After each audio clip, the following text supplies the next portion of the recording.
Pascal Entraîneur devient l'anti-coach.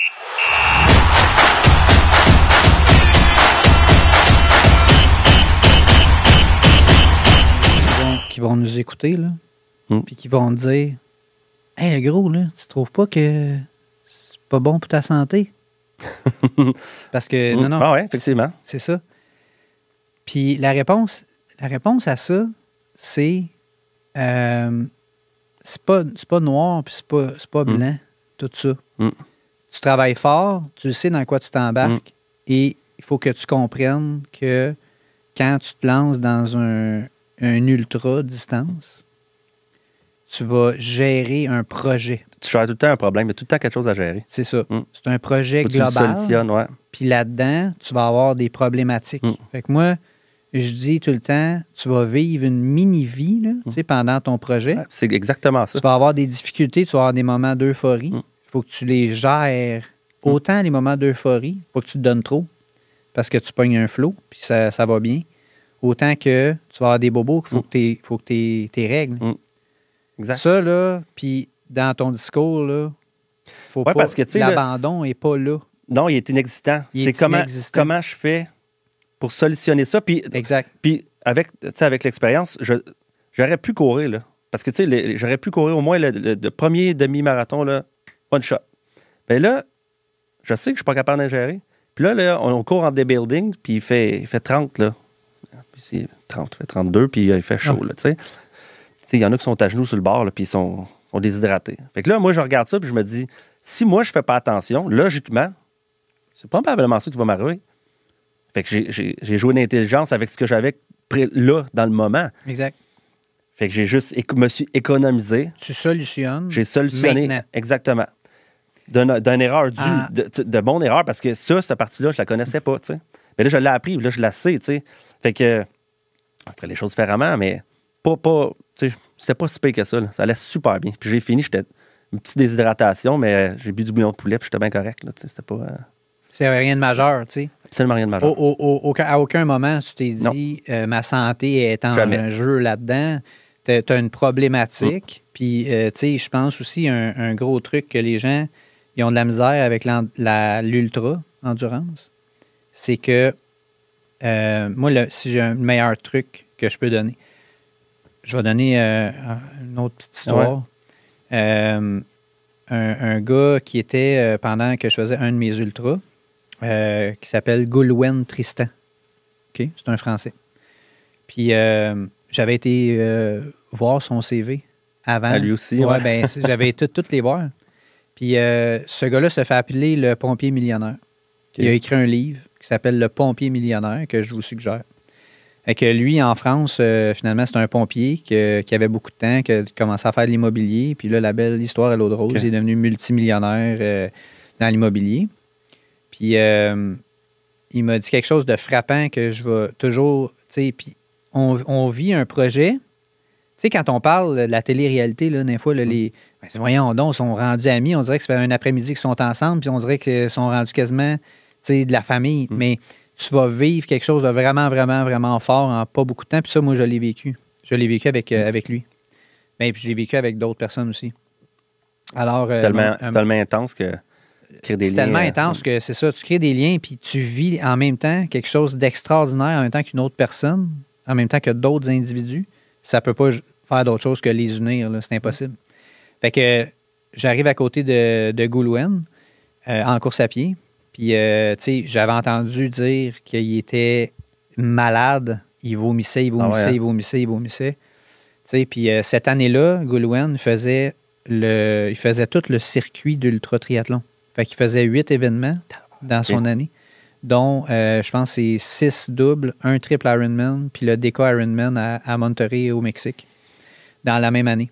Fait que c'est un cumulatif, puis là, finalement, il était champion du monde d'ultra-triathlon, parce qu'il a fait beaucoup d'épreuves. Donc, j'arrive à côté, je le dépasse en course à pied, puis là, je m'arrête pour marcher un peu avec lui, quelques minutes, là. Puis je dis, ça va, Goulwen? Il dit, non, ça va pas. Mais il dit, ça va revenir, c'est ça l'ultra. Ah ouais. Il venait de tout dire. Faut vraiment comprendre que le moment que tu vis présentement, C'est un passage. éphémère. Ouais. C'est éphémère. Autant tu peux être fatigué sur le bord de tomber dans les pommes, tu vois des points noirs, tu vas tomber de ton vélo, que c'est éphémère ce que tu vis maintenant. Ça va passer. Dans 15 minutes, ça va être peut-être une situation complètement différente. Ça va peut-être être dans 5 heures que ça va être différent, mais ça va être différent. Puis ça va revenir. Puis les phases chroniques de difficulté sont éphémères aussi. Il faut juste avoir la force mentale de les dépasser. Puis ça m'a fait ça à Orlando sur le vélo, quand je t'ai embarqué sur le vélo. Tu sais, les semaines avant, là, tu te mets dans le tape là, pour tout régler tes affaires. Puis j'étais fatigué, mon gars. Okay. Je suis arrivé sur mon événement, j'étais fatigué. J'ai fait la natation, je suis sorti de la natation, je suis embarqué sur le vélo, je n'étais pas capable de tenir 150 watts. OK. Là, je me dis, oh my God, que ça va être long. T'imagines-tu? Puis à 150 watts, là, j'étais fatigué, là. Tu comprends? Ah ouais, OK. Puis là, j'ai eu la... T'es là, hein? Fait que tu te dis, bon, comment je peux gérer ça dans ma tête? Qu'est-ce que je fais? Puis là, j'avais assez d'expérience à ce moment-là, ça c'est en 2016, pour me dire, ça va passer. C'est ça de l'ultra, Pascal. Goulouen, il me l'a dit. C'est ça l'ultra, ça va passer. Sais-tu combien de temps que ça a pris? 7 heures. Oh my God! OK, c'était pas un petit cycle, là. 7 heures. OK. Fait que faut-tu que tu sois fort dans la tête? Faut que tu sois une machine de course. C'est incroyable. Faut que tu sois un Jedi, là. Fait que, mais après 7 heures, là, j'ai commencé à me lever de bout puis à relancer dans les côtes. Hey, puis à marcher en bike, là. Après 7 heures. Tu sais, on aurait tendance à dire, mais non, après 7 heures, la fatigue va creuser. Tu creuses, ça va être de pire en pire, ouais. Puis là, tu analyses ça, tu te dis, impossible que je refasse un autre 7 heures de vélo. Tu comprends? Parce que là, tu as encore ça à faire, puis là, faut que tu cours 2 marathons.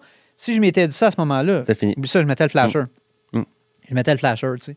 Fait que c'est l'ultra, c'est de 2 choses. 3 choses. De gérer tes mauvaises passes psychologiques en te disant que ça va revenir. Et oui, ça va revenir. Gérer ton alimentation. Puis gérer tes blessures. Puis on pourrait te dire aussi, pas être pressé de finir.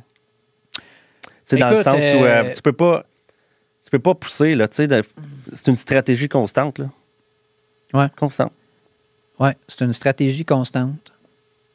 C'est vrai ce que tu dis, puis malgré ça, moi, j'ai déjà vu des gars pousser sur des épreuves comme ça. C'est juste à dire, là, faire en 30 heures, j'ai déjà vu un gars le faire en 20... Ce que moi, je fais en 30 heures, le faire en 22 heures. OK. Tu fais, OK. Lui, il roule à 38 sur le bicycle, là, pendant 360 bombes. Tu fais, OK, on est ailleurs. Ouais, c'est un autre niveau. C'est un autre niveau. Fait que je pense que peut-être au niveau de nous autres, où est-ce qu'on est, là, on n'est pas là. T'sais. Mais il y en a qui sont capables. Ben ouais. Tu prends Kellyan Jarnett, là, qui fait des... tu sais, qu'il y avait... quel âge? 17 ans, 18 ans, quand il a gagné l'Ultra Trail du Mont-Blanc. OK. J'aime. L'Ultra Trail du Mont-Blanc, c'est un affaire de fou, tu connais. L'UTMB, là. Puis Kellyan a gagné ça. Il y avait des légendes qui étaient là en même temps que lui. Puis il les a défoncés. À l'âge qu'il avait, c'était quasiment encore un enfant. Puis il les a défoncés, puis il a continué là-dedans. Mais, tu sais, je veux dire, il y en a qui l'ont. C'est ça, je veux dire, c'est un autre game. C'est de l'ultra à son paroxysme, là. Tu sais, c'est de la performance là-dedans. Fait qu'il y en a de la performance. C'est juste que nous, on n'est pas là-dedans. Fait qu'il faut gérer ça différemment, tu sais. Là, j'ai Xavier, là, qui commence à faire le 240 de Moab, là, 240 000. OK. Fait que, ouais, il s'est inscrit puis il a été accepté parce qu'il était dans la loterie. Il a été accepté.